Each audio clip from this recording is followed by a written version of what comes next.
Hello guys, आप सभी का धन्यवाद। मैं वीरेंद्र कुमार, ज्ञान ज्योति ITI कॉलेज चूरू स्टूडेंट। आज हम बात करेंगे इलेक्ट्रीशियन थ्योरी के महत्वपूर्ण क्वेश्चनों की, जो हमारी एग्जाम की दृष्टि से अति आवश्यक और बहुत महत्वपूर्ण होते हैं।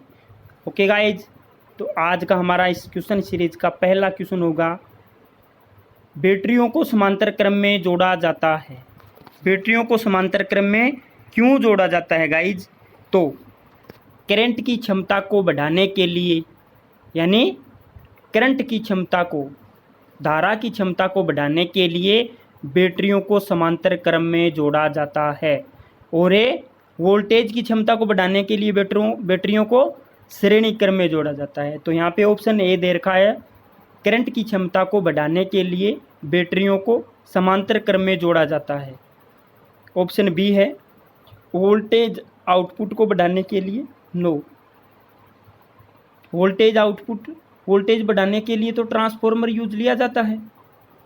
तो इसका आंसर है ऑप्शन नंबर ए सही हो जाएगा। हमारा अगला क्वेश्चन, एक लेड एसिड बैटरी के विशिष्ट गुरुत्व का इस्तेमाल अक्सर इसकी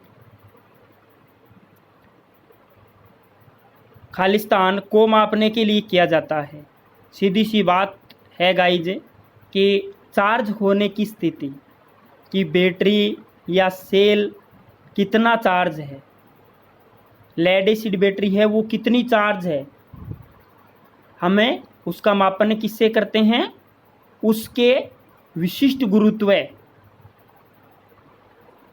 गुरुत्व का इस्तेमाल है अक्सर इसकी चार्ज होने की स्थिति को दर्शाने के लिए, स्थिति को मापने के लिए किया जाता है। तो इसका ऑप्शन नंबर सी सही हो जाएगा, चार्ज होने की स्थिति। ओके गाइज, हमारा इस क्वेश्चन सीरीज का अगला और नेक्स्ट क्वेश्चन, इनमें से कौन सा चमकीला पदार्थ लैंप में हरे रंग की रोशनी देता है? ये गाइज आपकी बुक में दे रखे हैं अलग अलग लैंप और उनका रंग, तो आपको ध्यान में रखना है। ओके गाइज, तो हमारा इस क्वेश्चन का आंसर हो जाएगा ए, जिंक सिलिकेट। जिंक सिलिकेट चमकीला पदार्थ है।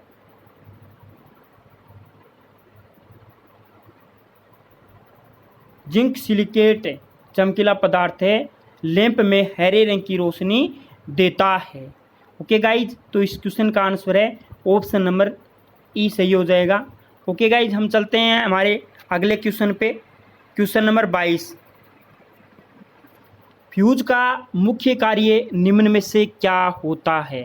गाइज, फ्यूज का मुख्य कार्य क्या होता है? संचालक की रक्षा करना, लाइन की रक्षा करना, अतिरिक्त धारा की रोकथाम करना, परिपथ खोलना, इन सब। तो गाइज, वैसे तो इस क्वेश्चन का आंसर है वो फ्यूज, मैंने पूछा है फ्यूज का मुख्य कार्य क्या है, ये नहीं पूछा फ्यूज का कार्य क्या है, मुख्य कार्य पूछा है। तो मुख्य कार्य है इसका आंसर सी, अतिरिक्त धारा की रोकथाम करना। अगर निर्धारित धारा के मान से ज़्यादा धारा बहती है तो फ्यूज उड़ जाता है या पिघल कर टूट जाता है। तो वो क्या करता है? अतिरिक्त धारा की रोकथाम करता है, अतिरिक्त धारा को सर्किट में प्रवाहित नहीं होने देता, अतिरिक्त धारा को सर्किट में प्रवाहित नहीं होने देता। तो हमारे इस क्वेश्चन का आंसर ऑप्शन नंबर सी सही हो जाएगा गाइज।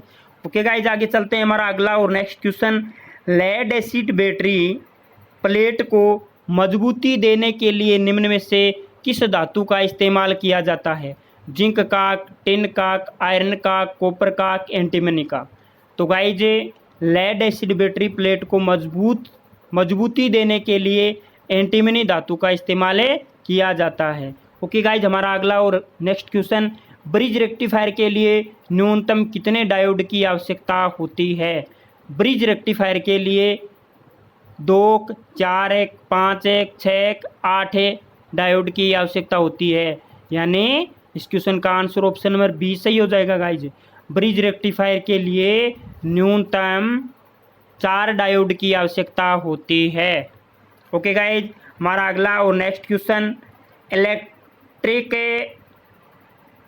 लोहा के हीटिंग तत्व को इलेक्ट्रिक लोहा के हीटिंग तत्व को बनाने के लिए निम्नलिखित में से किस मिश्र धातु का उपयोग किया जाता है? इलेक्ट्रिक लोहा के हीटिंग तत्व को बनाने के लिए निम्नलिखित में से किस धातु का उपयोग किया जाता है?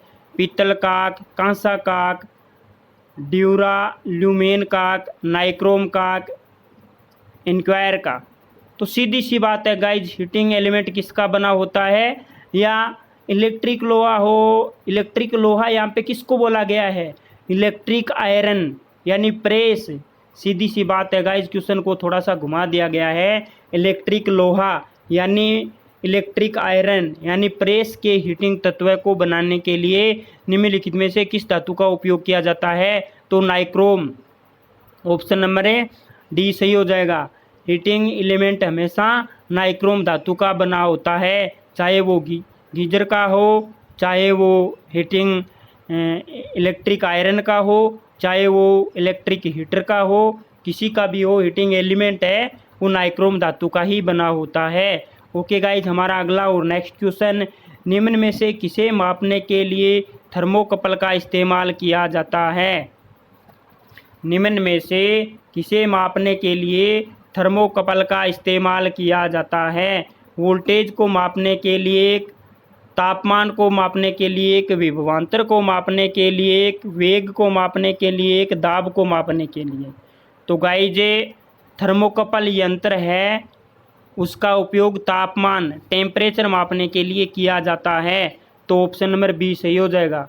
ओके गाइज, हमारा अगला और नेक्स्ट क्वेश्चन, निम्न में से किसमें ताप परिवर्तित होने पर प्रतिरोध में परिवर्तन नहीं होता? ऐसा कौन सा पदार्थ है जिस पदार्थ में तापमान के परिवर्तन होने से प्रतिरोध में कोई परिवर्तन नहीं होता? और वो एकमात्र धातु है, आपको हमेशा याद रखनी है। वो कौन सी धातु है? तो गाइज वो धातु है मैग्नीन। इसमें ऑप्शन दे रखा है nickel, nichrome, platinum, aluminium, मैग्नीन। Nickel, nichrome, platinum और एल्यूमिनियम, इनमें क्या होता है कि तापमान बढ़ाने घटाने से प्रतिरोध के मान में भी घटाव या बढ़ाव होता है, यानी प्रतिरोध का मान भी घटता या बढ़ता है। लेकिन मैग्नीन एक ऐसी धातु है जिसमें अगर प्रतिरोध तापमान का मान बढ़ाते हैं, मैग्नीन धातु में अगर तापमान का मान बढ़ाते हैं तो उसके प्रतिरोध में कोई चेंज, कोई परिवर्तन नहीं होता। तो हमारा इस क्वेश्चन का आंसर ऑप्शन नंबर डी सही हो जाएगा। ओके गाइज, हमारा अगला और नेक्स्ट क्वेश्चन, क्वेश्चन नंबर 28, प्रतिरोधक किसका उदाहरण है? द्विपारदर्शिक घटक काक, सक्रिय घटक काक, निष्क्रिय घटक काक, ए और सी दोनों काक, एक पारदर्शी घटक का। तो गाइज प्रतिरोधक है वो सक्रिय और निष्क्रिय घटक, यानी ए और प्रतिरोधक किसका उदाहरण है? द्विपारदर्शिक घटक और ए निष्क्रिय घटक, यानी ए और सी दोनों का। तो गाइज हमारे इस क्वेश्चन का आंसर है वो ऑप्शन नंबर डी सही हो जाएगा। Option number D. Okay guys, हमारा अगला और नेक्स्ट क्वेश्चन, परिपथ में धारा के प्रवाह के विरोध को क्या कहा जाता है? परिपथ में धारा के प्रवाह के विरोध को क्या कहा जाता है? कंडक्टेंस एक, रेजिस्टेंस एक, वोल्टेज एक, करंट एक, इंडक्टेंस। तो गाइज इसका आंसर है परिपथ में धारा के प्रवाह के विरोध को, परिपथ में धारा के प्रवाह का विरोध को प्रतिरोध कहा जाता है गाइज। और प्रतिरोध को इंग्लिश में क्या बोलते हैं? रेजिस्टेंस। तो इस क्वेश्चन का आंसर ऑप्शन नंबर बी सही हो जाएगा। परिपथ में धारा के प्रवाह के विरोध को क्या कहा जाता है? रेजिस्टेंस। ओके गाइज, हमारा अगला और नेक्स्ट क्वेश्चन, संधारित्रों को कभी भी किस में कूटबंद नहीं किया जा सकता? तो गाइज संधारित्रों को कभी भी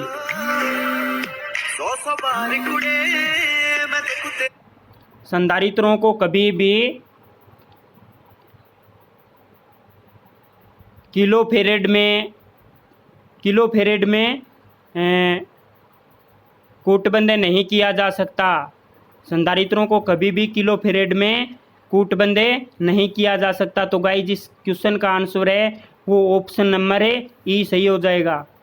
ऑप्शन नंबर है ई, संधारित्रों को कभी भी किलो फेरेड में कूटबंदी नहीं किया जा सकता। ओके गाइज, हमारा इस क्वेश्चन सीरीज का अगला और नेक्स्ट क्वेश्चन, केवीएल के अनुसार एक नेटवर्क के किसी भी बंद लूप में सभी IR ड्रॉप और EMF का बीजगणितीय योग सदैव क्या होता है? तो केवीएल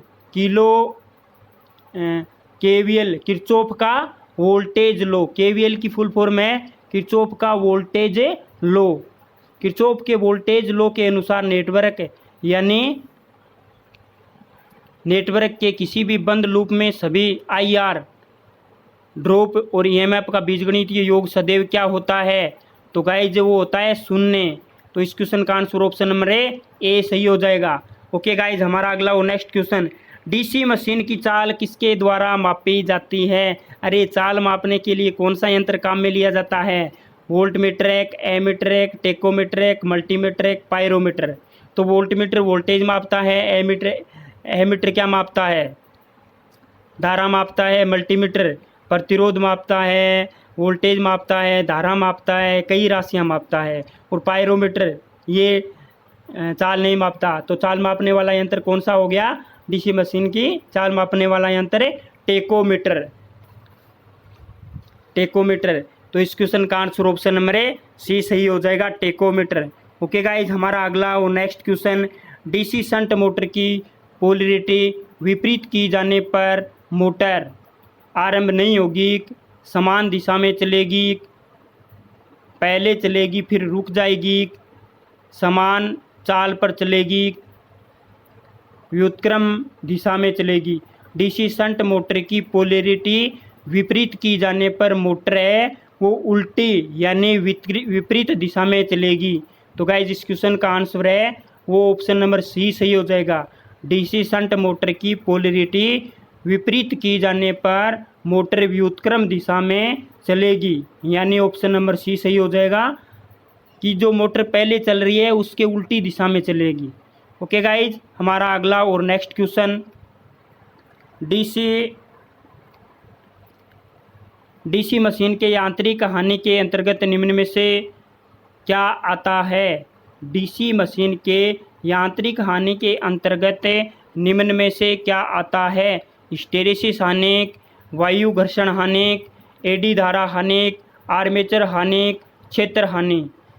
तो गाइज ये हिस्टेरिसिस हानि है और एडी धारा हानि है, आर्मेचर हानि है, क्षेत्र हानि है, ये सभी लो हानियों के अंतर्गत आती हैं। लेकिन वायु घर्षण हानि है वो यांत्रिक हानि के अंतर्गत आती है। तो हमारे इस क्वेश्चन का आंसर है वो ऑप्शन नंबर बी सही हो जाएगा। ओके गाइज, हमारा अगला और नेक्स्ट क्वेश्चन, DC जनरेटर में पूर्ण भार ह्रास में लगभग 30% से 40% का योगदान करता है। क्या करता है? आर्मेचर ताम्र ह्रास एक, क्षेत्र ताम्र ह्रास एक, हिस्टेरिसिस ह्रास एक, बर्श संपर्क प्रतिरोध के कारण ह्रास एक, स्ट्रे ह्रास एक। तो गाइज हमारी इस क्वेश्चन का आंसर हो जाएगा ए, आर्मेचर ताम्र ह्रास। आर्मेचर ताम्र हानियाँ, DC जनरेटर में आर्मेचर ताम्र हानियाँ पूर्ण भार ह्रास में लगभग 30 से 40% का योगदान करता है। ओके गाइज, हमारा अगला और नेक्स्ट क्वेश्चन, विद्युत कर्षण में निम्न में से किस DC मोटर का इस्तेमाल किया जाता है? विद्युत कर्षण में यानी इलेक्ट्रिक ट्रैक्शन में, यहाँ पे मोटर की विद्युत कर्षण है, कौन सा कार्य है? जो ट्रेन का इंजन होता है ना, वो ट्रेन के डिब्बों को खींचता है, तो वो एक क्या है? एक विद्युत कर्षणकारी है। तो उसमें लोकोमोटिव में या उसमें किसका इस्तेमाल किया जाता है? कौन सी मोटर का इस्तेमाल किया जाता है? लोकोमोटिव यानी ट्रेन में। तो उसमें किया जाता है श्रेणी मोटर। विद्युत कर्षण में निम्न में से किस मोटर का इस्तेमाल किया जाता है? श्रेणी मोटर। ऑप्शन नंबर बी सही हो जाएगा गाइज। हमारे इस क्वेश्चन का आंसर है option number B. Okay guys, हमारा अगला और नेक्स्ट क्वेश्चन, डीसी श्रेणी मोटर की चाल निम्न में से किस पद्धति द्वारा नियंत्रित की जा सकती है? क्षेत्र डायवर्टर, आर्मेचर डायवर्टर, टेप्ड क्षेत्र, क्षेत्र कुंडलियों को समांतर क्रम में करके, इन सब। तो गाइज डीसी श्रेणी मोटर की चाल है वो इन सब के द्वारा परिवर्तित या नियंत्रित किया जा सकता है, नियंत्रित किया जा सकता है। तो हमारे इस क्वेश्चन का आंसर है ऑप्शन नंबर ए सही हो जाएगा। ओके गाइज, हमारा अगला और नेक्स्ट क्वेश्चन, एक विशेष आपके लिए अपॉर्चुनिटी है गाइज कि आपके ऑप्शन 4 ही आएंगे। आपको 4 ऑप्शनों के अंदर ही अपने आंसर को ढूंढना है। ओके गाइज, तो हमारा अगला और नेक्स्ट क्वेश्चन, हिस्टैरिसीस लूप किसका क्षेत्र निरूपित करता है? हिस्टैरिसीस लूप किसका क्षेत्र निरूपित करता है? लूप क्रूड हरासेक, ताम्र हरासेक, आर्मेचर हरासेक, हिस्टैरिसीस हरासेक, हिस्टैरिसीस हरास और भंवरदारा हरास। हिस्टैरिसीस लूप नाम में दे रखा है, हिस्टैरिसीस लूप किसका क्षेत्र निरूपित करता है? हिस्टैरिसीस हरास का। तो गाइज हमारे इस क्वेश्चन का आंसर ऑप्शन नंबर डी सही हो जाएगा, हिस्टैरिसीस हरास का। ओके गाइज, हमारा अगला और नेक्स्ट क्वेश्चन, 4 ध्रुवीय डीसी जनरेटर 1500 आरपीएम पर चल रही है, यानी 4 पोल की मोटर है वो 1500 आरपीएम पर चल रही है। आर्मेचर वाइंडिंग में धारा की आवृत्ति क्या होगी? आर्मेचर वाइंडिंग में धारा की आवृत्ति क्या होगी? तो गाइज हमें उससे निकाल सकते हैं,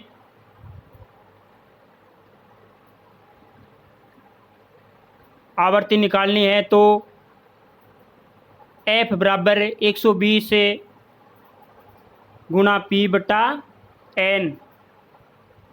F बराबर 120 N, N का मान दे रखा है 1500, P पोल का मान दे रखा है 4, और आप क्या करते हो कि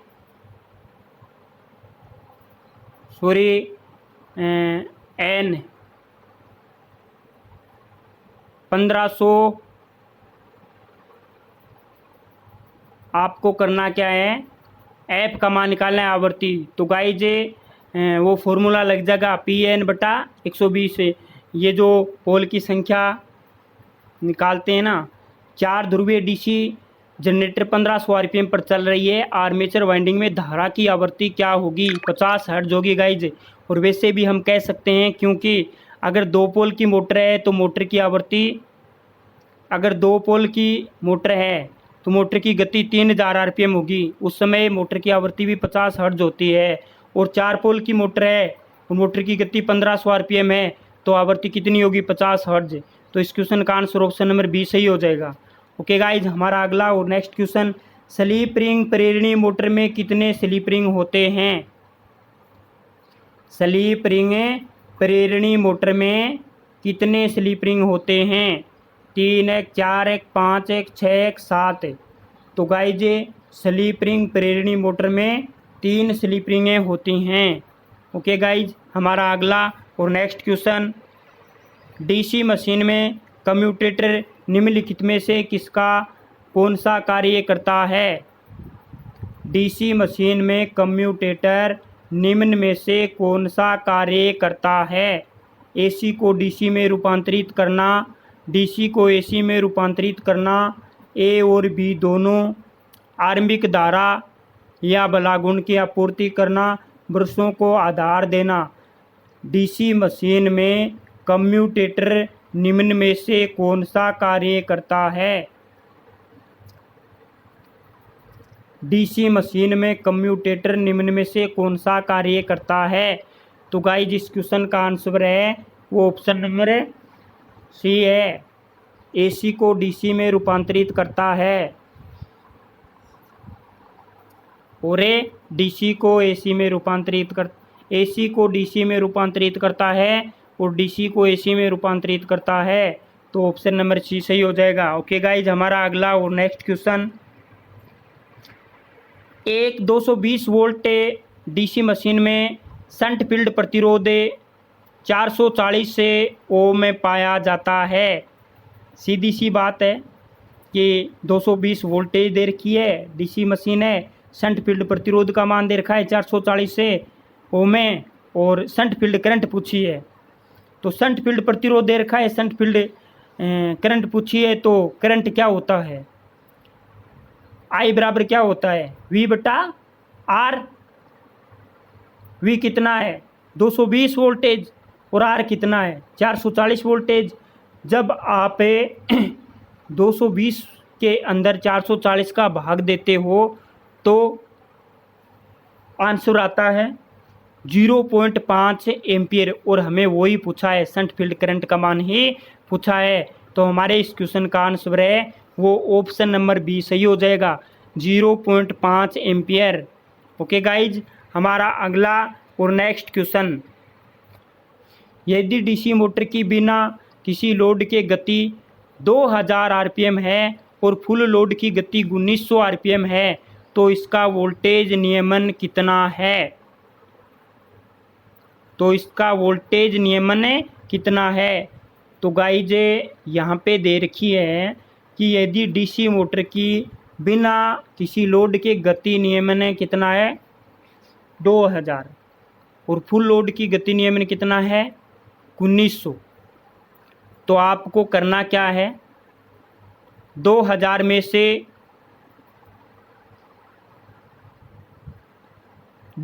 से 1900 घटाने हैं और 2000 का भाग देना है और गुणा में 100 करना है।